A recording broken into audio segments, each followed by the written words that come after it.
o banho lá no Rio Jordão, não sei bem como é que é essa história, né? Mas aí essas pessoas, mas não, o Marquesan é um cara que tem boas ideias e tal, mas se tu tivesse boas ideias, tu apresentaria boas ideias. A botar uma roda gigante na beira do Guaíba, se isso é uma boa ideia, colocar placas de sinalização nas ruas, se isso é uma boa ideia, colocar de volta os relógios nas ruas, isso é uma boa ideia, mandar capinar as praças, isso é uma boa ideia? Não, isso são coisas óbvias demais para dizer que são boas ideias.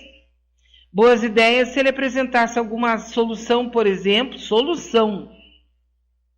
para os moradores de rua de Porto Alegre. Ontem ele assinou uma lei que acaba com os flanelinhas. Eu não quero defender os flanelinhas, nem acusar os flanelinhas, mas com os altos índices de desemprego que nós temos hoje, o que vocês acham que vai acontecer com as centenas de flanelinhas que vão ser proibidos de trabalhar a partir de agora? É tudo uma questão de causa, consequência e ato e consequência. Sempre vai ser assim. Aí vem me dizer que o cara tem boas ideias, porque ele está botando placa na rua. Aí não, né? Não faz isso com a tia, com a avó, não faz. Então a pergunta que eu fiz para os amigos é exatamente essa, né? O que você acha? Quem é pior, Eduardo Leite, um Mauricinho que nunca trabalhou na vida, nunca se ralou na vida, sempre levou uma vida fazendo o que ele bem entendeu, do jeito que ele quis, na hora que ele bem achou que devia fazer, o que eu acho absolutamente justo. Mas ele não pegou ônibus de madrugada, ele não se ralou levando uma marmitinha gelada para comer ao meio-dia, ele não pegou ônibus lotado para voltar para casa, ele não se ferrou. E tu não pode, tu não sabe o que significa isso. E se soubesse, agiria de outra maneira, não seria essa coisa que a gente vê, eles são contra tudo que tu imagina de bom, que seja importante para uma sociedade, eles são contra. Aí eu recebi agora há pouco, né, através ali do nosso WhatsApp, recebi um material, vocês já ouviram falar do Mises, né? Mises, ou Misses, é uma espécie assim de clube do guri, aonde só vão lá os riquinhos, se reúnem, fazem coaching, fazem não sei o que mais, como administrar, como ser rico, como ser feliz, como é que se faz, como é que se administra um país, e o diabo a quatro, né?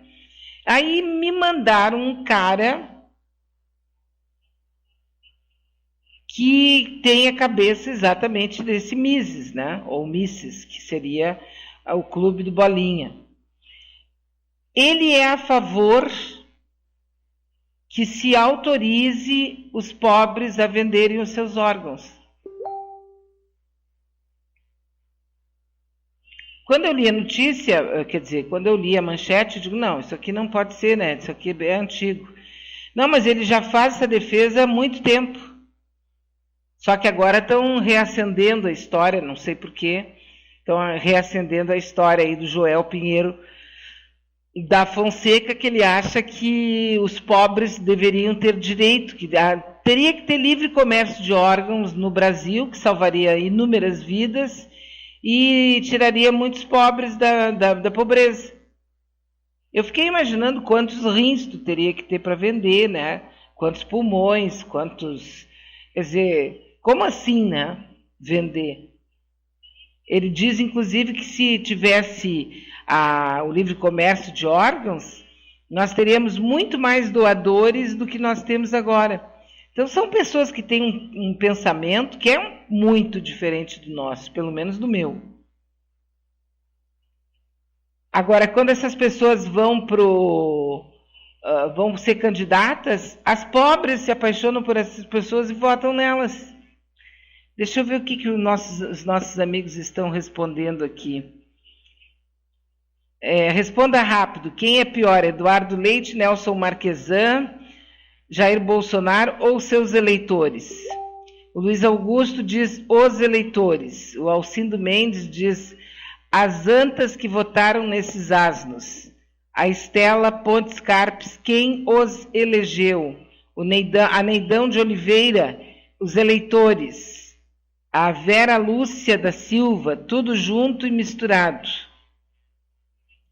Vera Alves da Silva, tudo junto e misturado, né? E o Neidão está dizendo que são os eleitores, quer dizer que está, assim, digamos, está ganhando, né?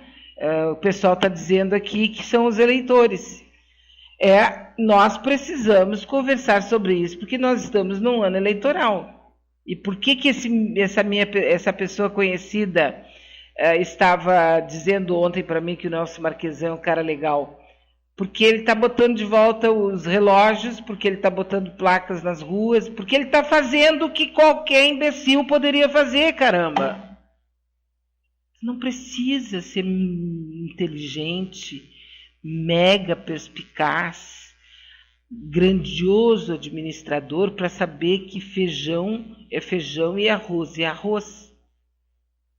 Se nunca fizeram isso, não é isso que vai salvar ele. Vai dizer que ele é um excelente administrador porque está botando placas nas ruas. Isso significa que nós, em Porto Alegre, durante um século, nós não fomos capazes de pressionar a nossa Câmara de Vereadores, os nossos representantes e o Diaba 4, para colocar, para fazer as coisas que são feijão com arroz. E ele sabe que fazendo feijão com arroz ele se reelege. Porque os eleitores acham, ele está botando placa. Nossa, você viu só, ele botou os relógios na rua. Cara, pelo amor de Deus. Então aqui passa, né, a ideia de que a gente tem que mexer com os eleitores. A Maria Helena Silva diz os eleitores idiotas, a Karl Hauser, os eleitores.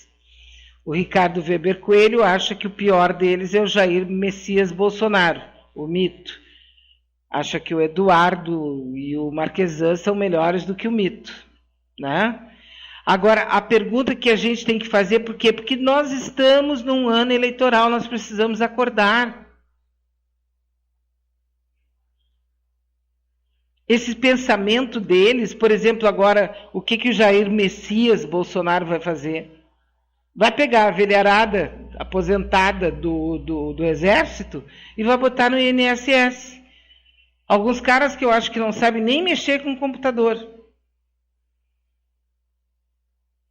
Quer dizer, o serviço público foi desestruturado pelo grupo que está sempre junto com o Messias, com esse Jair Bolsonaro. Eles destruíram o serviço público, eles desmontaram o INSS, nós não tínhamos mais filas, estava sendo resolvido em semanas a questão das aposentadorias, e eles desmontaram todo o serviço. E agora, ao invés de recrutarem quem fez, por exemplo, quem fez concursos no passado, que ainda está valendo concurso, eles vão chamar a venerada dos militares como se... O que me incomoda mesmo, e eu acho que te incomoda também, tenho certeza disso, é achar que porque o cara é militar, ele é bom. Está cheio de militar corrupto, está cheio de militar vagabundo, está cheio de militar tarado, está cheio de militar... com todos os defeitos que tem todas as outras profissões. É que agora, ser militar no Brasil se transformou numa espécie de casta. E por que eles fazem isso? Por quê? Porque eles querem uma guarda pretoriana. Inclusive, a última informação que eu tive é que o alto comando do Exército não está muito favorável a essa chamada para atendimento do INSS, porque... nós estamos muito próximos de um desconforto maior com relação à história das Forças Armadas brasileiras, que ainda tem credibilidade. O que tem mais credibilidade no país hoje? A imprensa, a igreja, o judiciário ou os militares?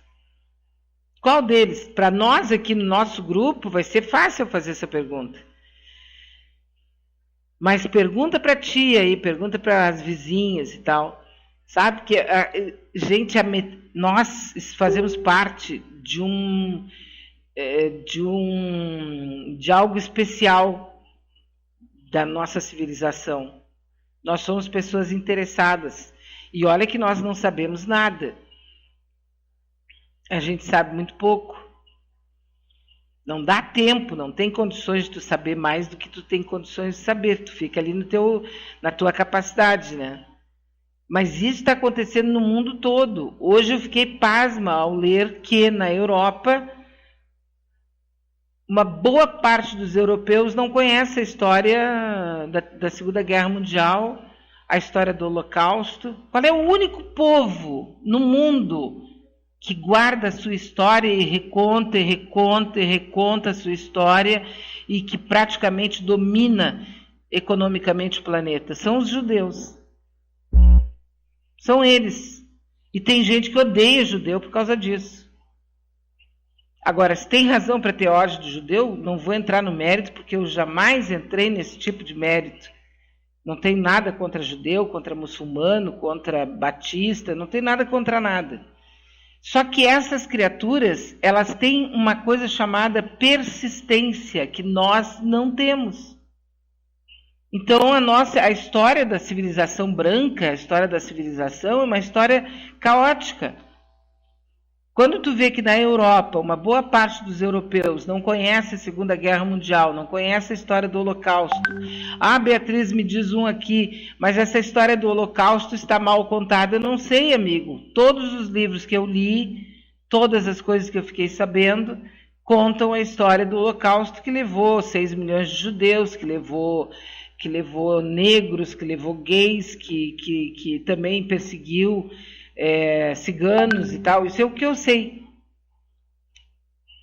Mas eles contam essa história incessantemente. Um judeu tem que saber toda a história. E eles, todos os dias, os jornais dos judeus, todos os dias tu vê uma notícia a respeito do Adolf Hitler, contando a respeito do Adolf Hitler.